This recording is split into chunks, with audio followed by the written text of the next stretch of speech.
समय समय पर कुछ ऐसी घटनाएं घटित होती हैं जिन घटनाओं को लेकर के हमारे मन में बहुत ज़्यादा जिज्ञासा होती है कि क्या जिन व्यक्तियों के साथ ये घटना घटी है उनको उचित समय पर उचित न्याय नहीं मिल पाता है। तो क्या अगर कभी ये सब सारी चीज़ें जो घटनाएं घटित होती है, ये घटनाएं कभी हमारे या हमारे किसी रिलेटिव्स के साथ हो तो क्या हमें सही समय पर उचित न्याय मिलेगा या नहीं मिलेगा, ये से बहुत सारे सवाल आते हैं।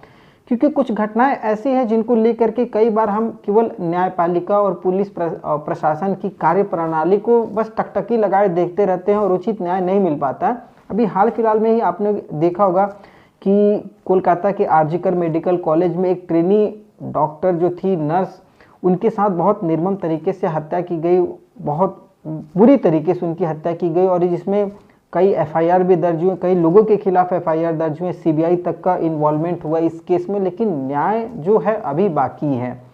उसी तरीके से आपने हाल फिलहाल में एक और खबर सुनी होगी, उत्तर प्रदेश के जौनपुर में एक बहुत अच्छा स्पोर्ट्स खिलाड़ी जो 16 साल की उम्र का एक लड़का, जिसका उसके पड़ोसी से ज़मीन को लेकर के विवाद था और इस विवाद ने उस लड़के की निर्मम तरीके से हत्या कर दी गई। एक तालिबानी तरीके से उस लड़के की गर्दन काट दी गई और वो परिवार आज भी न्याय के लिए दर दर भटक रहा है, पुलिस प्रशासन की चक्कर लगा रहा है, न्यायालय की तरफ टकटकी लगाए बैठा हुआ है। इन सब चीज़ों को देख करके कई बार मन को सांत्वना देना पड़ता है कि क्या उचित न्याय उचित समय पर मिलेगा नहीं मिलेगा। खैर, ये तो भविष्य के गर्त में छुपी हुई बातें हैं। लेकिन हाल फिलहाल में आपने एक खबर सुनी होगी अतुल सुभाष मोदी की, जिसने अपनी जीवन लीला केवल इसलिए समाप्त कर ली क्योंकि उसके परिवार वाले उसे इतना ज़्यादा परेशान, इतना ज़्यादा टॉर्चर कर चुके थे, जिसमें उसकी खुद की पत्नी भी इन्वॉल्व है। इन लोगों से वो व्यक्ति इतना परेशान था कि अपनी जीवन लीला को उसने मतलब समाप्त कर लिया। उसके सामने कोई और दूसरा ऑप्शन नहीं था इन लोगों से छुटकारा पाने का। तो ऐसी बहुत सारी घटनाएं होती हैं जिसमें हम लोगों को या हमारे समाज में रहने वाले लोगों को हमेशा न्यायपालिका की तरफ टकटकी लगा करके इंतज़ार करना पड़ता है कि क्या न्याय मिलेगा नहीं मिलेगा। खैर, बेंगलोर पुलिस की काफ़ी मशक्क़त के बाद जो अतुल सुभाष की जितने भी आरोपी थे, चाहे उनकी पत्नी हो, सास हो, साला हो, ये सभी पुलिस की कस्टडी में है। कैसे पुलिस ने इन चारों को गिरफ्तार किया है, कैसे इन लोगों ने पुलिस को चकमा देने की कोशिश की, तो इस वीडियो के माध्यम से आज हम लोग जानने की कोशिश करेंगे कि आखिर पुलिस उनसे 2 कदम हमेशा आगे कैसे रही और कैसे समय रहते हुए पुलिस ने उसे सही जगह पर सही समय पर कैसे गिरफ्तार किया। ये आप अगर इस पूरी घटना को जानना चाहते तो ये वीडियो अंत तक जरूर देखिएगा। नमस्कार, मैं सत्या सिंह और आप देख रहे हैं द बुड़बक मंच। दरअसल आज की ये जो घटना है, ये घटना सभी की जुबान पर है, हर किसी के मोबाइल फ़ोन में, चाहे आप अपडेट हो नहीं हो, लेकिन आपने कहीं सुना जरूर होगा। अतुल सुभाष मोदी, जिसकी 9 दिसंबर 2024 को मंजूनाथ लेआउट में उसके ही फ्लैट में फांसी के फंदे पर उसकी लाश पाई जाती है। पुलिस को जब सूचना मिलती है तो पुलिस उसके फ्लैट में जब दाखिल होती है तो पुलिस को उसके कमरे से 24 पन्नों का एक सुसाइड नोट मिलता है। उस सुसाइड नोट के साथ ही पुलिस को उसके लैपटॉप में एक घंटे 20 मिनट का एक वीडियो मिला है। उस वीडियो में अतुल सुभाष मोदी ने अपनी पूरी पिछली ज़िंदगी की पूरी घटनाओं को उजागर किया है और किन किन लोगों को इसमें दोषी करार दिया गया है, जिन लोगों की वजह से उसने ये आत्महत्या जैसा कदम उठाया है, उन लोगों के बारे में बहुत डिटेल में ये वीडियो आप चाहे तो यूट्यूब वगैरह पे या कहीं भी किसी सोशल मीडिया प्लेटफॉर्म पर देख सकते हैं। जब ये वीडियो लोगों के पास पहुंचा, पुलिस के पास पहुंचा, तो पुलिस को समझ में आया, लोगों को भी समझ में आया कि इसमें इतनी निर्मम तरीके से किसी को प्रताड़ित किया गया है कि वो व्यक्ति आत्महत्या जैसा मतलब बहुत गंभीर कदम उठाने पर मजबूर हुआ है और किस तरीके से प्रताड़ित किया गया है।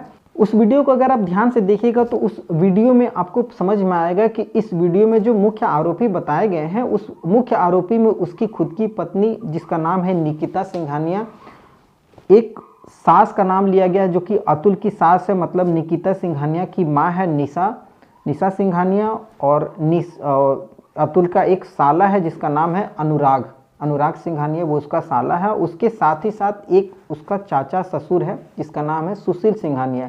इसके साथ ही साथ एक जज है, जज का भी नाम इसमें लिया गया है और जो जज है वो जज भी इस केस में मुख्य आरोपी के तौर पर सामने निकल करके आए हैं। जज का नाम है रीता कौशिक और एक पेशकार है जिसका नाम है माधव। इन लगभग 6 लोगों के ऊपर अतुल सुभाष ने आरोप लगाया है कि ये लोग ही उसकी मौत के जिम्मेदार हैं और इन लोगों पर उचित कार्रवाई की जाए, इन लोगों को न्यायालय के तरीके से उचित दंड मिले, और अगर उन्हें न्याय नहीं मिलता है अतुल सुभाष मोदी को, तो उनकी जो अस्थियां हैं उस अस्थियां को आप न्यायालय के सामने गटर में बहा दिया जाए। ये अतुल सुभाष की मांग थी।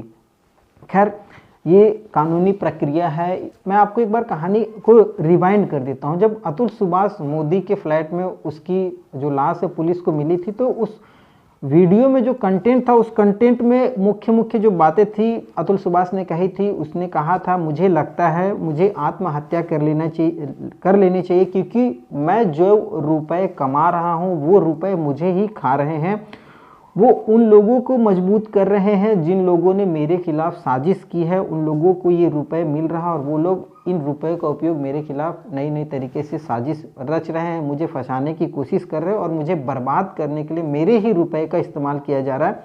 और ये जो चक्र है ये हमेशा ऐसे ही चलता रहेगा, इस चक्र से मैं कभी बाहर नहीं निकल पाऊंगा, इस वजह से आत्महत्या ही मेरे लिए एकमात्र उपाय है। ये वीडियो का मुख्य सार था जो मैंने आपको बताया है। लेकिन अब मैं आपको पूरी कहानी थोड़ा सा एक बार डिटेल में बता देता हूँ कि कैसे अतुल और निशा की शादी हुई है और क्या क्या हुआ, वो सब सारी चीज़ें आपको भी जान लेनी चाहिए। दरअसल अतुल और सुभाष की जो दोस्ती थी वो एक मैट्रिमोनियल साइट के थ्रू हुई थी, जहाँ पर दोनों में बातचीत हुई, प्रेम हुआ, शादी भी हुई। शादी 26 अप्रैल 2019 को बनारस के हिंदुस्तान इंटरनेशनल होटल में शादी हुई थी। और वहाँ से जो अतुल है वो अपने जो अतुल का घर है वो बिहार के समस्तीपुर ज़िले में है। तो अतुल और जो निकिता है ये दोनों पति पत्नी हो गए। तो अतुल ने निकिता को लेकर के समस्तीपुर चले गया, वहाँ 2 दिन रहा। वहाँ रहने के बाद निकिता का जो मन था वो समस्तीपुर में लगता नहीं था, तो अतुल ने अपने घर वालों को मना करके निकिता को बेंगलोर ले गया। बेंगलोर ले जाने के बाद वहाँ पर निकिता पढ़ने लिखने में अच्छी थी, तो उसे भी किसी मल्टीनेशनल कंपनी में काम दिलवाया। और अतुल सुभाष निकिता को उसके ऑफिस जाता छोड़ने, वहाँ से खुद अपने ऑफिस आता, तो ये सब उसका रोज़ का काम था। ये सब सारी चीज़ें चल रही थी। इसी बीच 17 अगस्त 2019 को निकिता जो कि अतुल की वाइफ है, उसके पिताजी मनोज सिंघानिया की मृत्यु हो जाती है। और मृत्यु होने के बाद ये सब फिर सारी चीज़ें नॉर्मल हो जाती हैं। उसकी शादी के फिर 1 साल के बाद, मतलब 2019 में शादी हुई थी, तो 2020 में अतुल और निकिता को एक लड़का होता है जिसका नाम होता है व्योम। लड़का होने के बाद सब कुछ सही होता है। धीरे धीरे निकिता के परिवार का इस कहानी में इन्वॉल्वमेंट होता है। निकिता की माँ का, निकिता के भाई का इन्वॉल्वमेंट होता है। और ये लोग अतुल से कई बार कुछ रुपए, जैसे 20-25 लाख रुपए, जैसा अतुल ने बताया है कि वो उधार लेते हैं, जिसे वो लोग अतुल को वापस नहीं करते हैं। वो रुपए निकिता के परिवार में उपयोग किया जाता है। उन सब चीज़ों से अतुल काफ़ी ज़्यादा परेशान था, लेकिन रुपए का लेन देन बंद नहीं होता है। तो कई बार अतुल भी इन सब चीज़ों को लेकर के अनमना रहता था, तो एक आध बार रुपए नहीं देने के लिए भी कहा था, जिस वजह से बातचीत निकिता में और अतुल में बिगड़ती है। और निकिता जो होती है वो अपने बच्चे को लेकर के वापस अपने मायके चली आती है। मायके मतलब जौनपुर।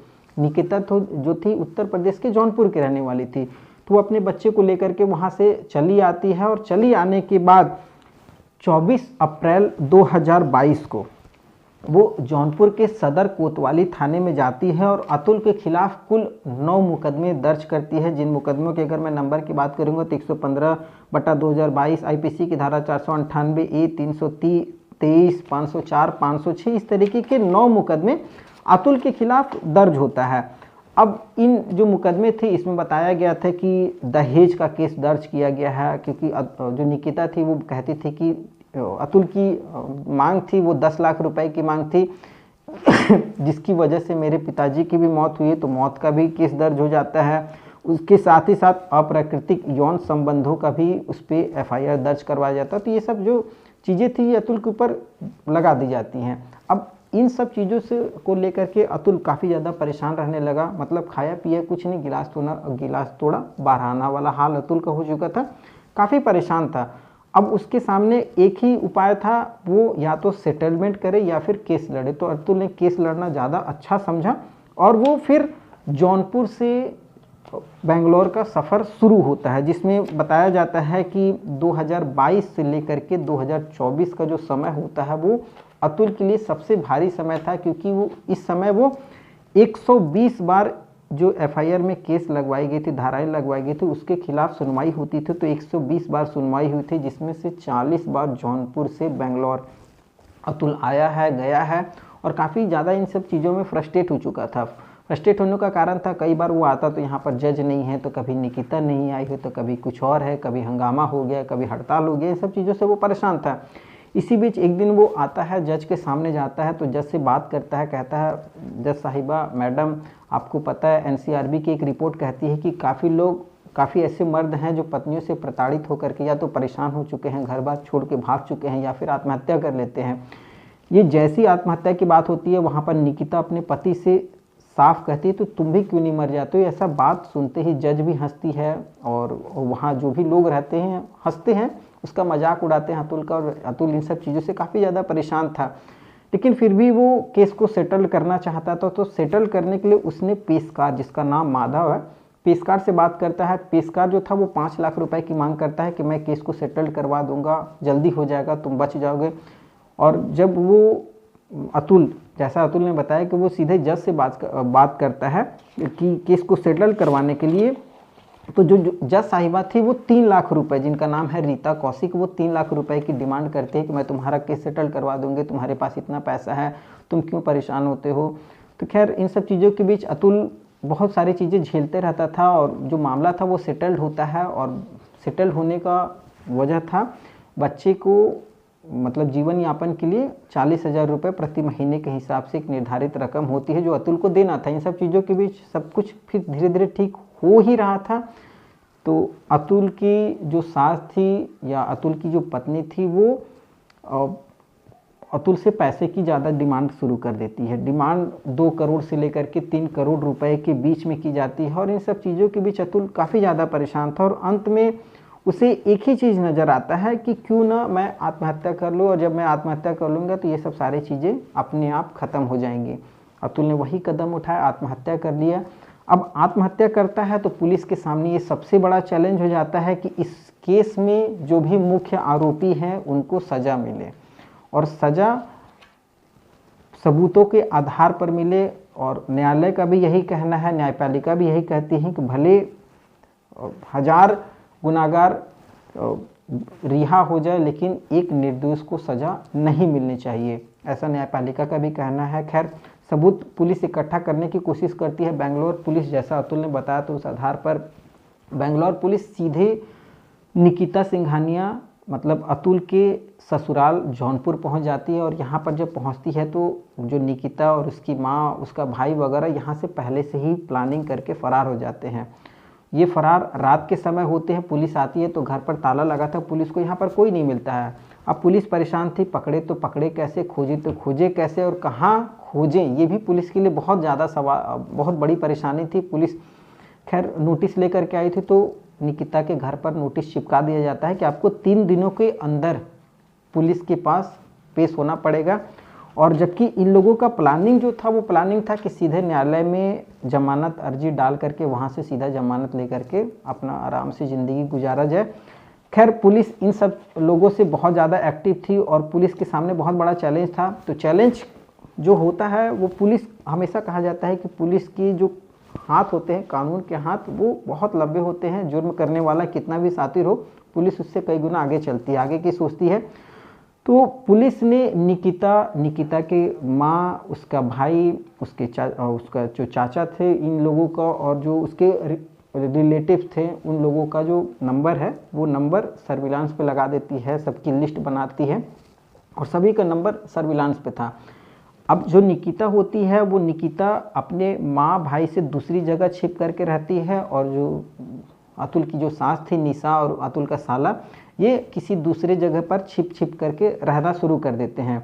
अब जो निकिता थी, वो बताया जाता है कि वो बार बार लगातार अपना लोकेशन बदलती रहती थी, कभी किसी के यहाँ, कभी किसी के यहाँ, लेकिन पुलिस को इसमें कामयाबी नहीं मिल रही थी। कामयाबी नहीं मिलने की सबसे बड़ी वजह ये थी कि व्हाट्सएप कॉल, निकिता कभी भी कॉल करती तो वो व्हाट्सएप कॉल करती, या उसकी जो माँ थी या साला भाई था, ये हमेशा व्हाट्सएप के थ्रू ही एक दूसरे के साथ टच में रहते थे, और ये कॉल वगैरह नहीं करते थे।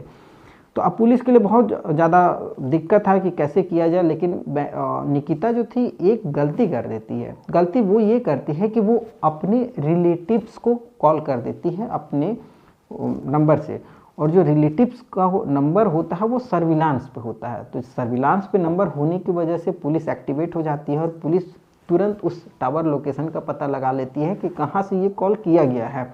तो पुलिस को पता चलता है कि उत्तर प्रदेश के गुरुग्राम से इस कॉल को किया गया है, और पुलिस तुरंत उस पीजी में पहुंच जाती है जहां पर निकिता रहती है। वहां से निकिता को गिरफ्तार किया जाता है। अब निकिता के थ्रू, निकिता के द्वारा पुलिस उसकी मां और उसके भाई तक पहुंचने की फिराक में प्लानिंग शुरू कर देती है, और निकिता से कहती है कि तुम बिना बताए, बिना ये कहो कि हाँ मुझे पुलिस ने गिरफ्तार किया है, नहीं किया, ऐसे तुमको कुछ भी नहीं बताना है, तुम नॉर्मल तरीके से जैसे बात करती हो और उन लोगों से पूछो कहाँ वो लोग हैं। तो निकिता पुलिस के दबाव की वजह से वो अपनी माँ को, भाई को फ़ोन करती है, और जो लोकेशन मिलता है वो लोकेशन वो लोग बताते हैं कि हम लोग प्रयागराज में एक होटल में रुके हुए हैं। अब पुलिस के सामने बहुत बड़ा चैलेंज था कि इन लोगों को सही जगह पर सही समय पर गिरफ्तार किया जाए, वरना ये लोग अगर एक बार हाथ से निकल गए तो हो सकता है ये लोग बाहर ना आए, और कुछ अनहोनी भी हो सकती है कि क्योंकि इन लोगों का जो चेहरा था वो पूरी दुनिया में हर सोशल मीडिया प्लेटफॉर्म पर तैर रहा था। तो हो सकता है कि काफ़ी लोग इन लोगों के खिलाफ आक्रोशित थे, इन लोगों की हत्या भी की जा सकती थी। तो पुलिस को ये सब सारी चीज़ें भी देखनी थी, लेकिन फिर पुलिस काफ़ी ज़्यादा प्लानिंग करके उस होटल पर पहुँचती है प्रयागराज में, जहाँ से निशा सिंघानिया को और उसके निकिता के जो भाई हैं, निकिता के भाई को वहाँ से पुलिस इन दोनों लोगों को गिरफ्तार करती है। और जो एक चाचा ससुर है अशोक, उनको भी पुलिस गिरफ्तार करती है, लेकिन उम्र ज़्यादा होने की वजह से उन्हें जमानत मिल गई है, लेकिन फिर उन्हें 27 दिनों के बाद पेश होने को कहा गया है। तो इन लोगों को जब पुलिस गिरफ्तार करती है और पुलिस सीधे बेंगलोर लेकर के चली जाती है, तो जब पुलिस बेंगलोर लेके जाती है तो अब पुलिस के सामने सबसे बड़ा एक और चैलेंज आ जाता है। वो आता है वो चौथा शख्स जिसके बारे में वीडियो में अतुल सुभाष ने बताया था, और वो चौथा शख्स कोई और नहीं, अतुल सुभाष का खुद का बेटा व्योम था, जिसके बारे में अभी तक किसी को कोई जानकारी नहीं है, और हर कोई उस लड़के के बारे में जानने की कोशिश कर रहा है कि आखिर वो लड़का है कहाँ इस वक्त और किसकी निगरानी में है। पुलिस के लिए सबसे बड़ा चैलेंज अब ये था कि वो लड़का सुरक्षित है भी या नहीं है, इस दुनिया में है नहीं है। तो जब अतुल सुभाष की जो सास है उसकी पत्नी पर जब दबाव देती है बेंगलोर की पुलिस, तो बताती है, वो लोग कहते हैं कि वो मेरे एक रिश्तेदार के यहाँ पर वो मेरा बेटा रह रहा है, और खैर वो बहुत छोटा, अभी 4 साल का ही है, तो उसके ऊपर ऐसा कुछ एलिगेशन वगैरह नहीं डाला गया है।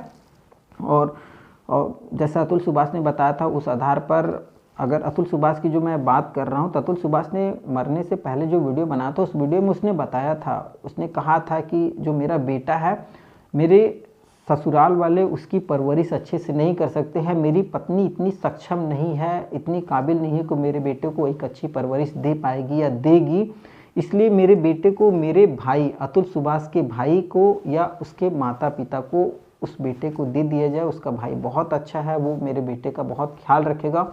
और अतुल सुभाष ने अपने बेटे के लिए एक सरप्राइज़ गिफ्ट भी छोड़ करके गया हुआ है, वो लिख करके गया है एक लेटर में कि 2038 में इस पत्र को खोलना, तुम्हारी जो लाइफ है वो चेंज हो जाएगी, बदलेगी। तो ये सब सारी चीज़ें थी अतुल सुभाष ने बताई थी। तो बेंगलोर पुलिस उस आधार पर धीरे धीरे कदम उठा रही है और जानने की कोशिश कर रही है कि अभी वो बच्चा कहाँ है, लेकिन अभी खैर बच्चे का कोई अता पता नहीं चला है, कोई उसका वीडियो लेटेस्ट का या कोई फ़ोटो ऐसा निकल करके नहीं आया है। और पुलिस भी अपनी तरीके से ऐसा प्रतीत हो रहा है कि कार्रवाई अच्छी कर रही है, और न्यायपालिका पर हम लोग विश्वास कर सकते हैं कि इस केस में हो सकता और केसों की तरीके से विलंब ना हो, सही समय पर सही लोगों को न्याय मिले। खैर ये तो सबूतों के आधार पर तय होगा, और हमारी और आपकी जितनी भी अंदरूनी इच्छाएं हो उस आधार पर न्यायपालिका अपने फैसले नहीं देती है। खैर इस केस में जो भी आरोपी हैं, जिसमें निकिता सिंघानिया, उनकी पत्नी अतुल सुभाष की पत्नी निशा सिंघानिया जो कि अतुल की सास थी, अनुराग सिंघानिया जो कि उसका साला है, वो सुशील सिंघानिया चाचा ससुर, रीता कौशिक जज। इस केस में अगर कोई मुख्य आरोपी है तो वो जज है। उस जज ने अगर सही समय पर सही फैसला और उचित कदम उठाया होता तो हो सकता है आज ये नौबत नहीं आती। और एक पेशकार माधव, देखिए पेशकार दोषी है। और ऐसे कई आप ऑफिस में या किसी भी ऐसे कार्यालय में गए होंगे जहाँ पर जो चपरासी है या जो चौकीदार वगैरह होते हैं, बहुत सारे ऐसे लोग होते हैं जो घूस पर काम करते हैं। तो उन लोगों को भी यहाँ पर सावधान होने की ज़रूरत है। देखिए, पाप जो होता है उसका घड़ा एक न एक दिन जरूर भरता है। तो इन सब चीज़ों से बचने की कोशिश किया जा सकता है। खैर, आप क्या सोचते हैं इस कहानी को लेकर के, इस घटना को लेकर के आपके मन में क्या है, आप हमें कमेंट करके बता ज़रूर सकते हैं। आप अपनी इच्छाएं हमें जाहिर कर सकते हैं और हम वीडियो के माध्यम से लोगों, सरकार तक इन चीज़ों को पहुंचाने की कोशिश करते हैं। खैर, देखते हैं भविष्य में क्या छिपा है, क्या न्याय होता है, न्यायपालिका क्या न्याय करती है, वो तो वक्त ही बताएगा।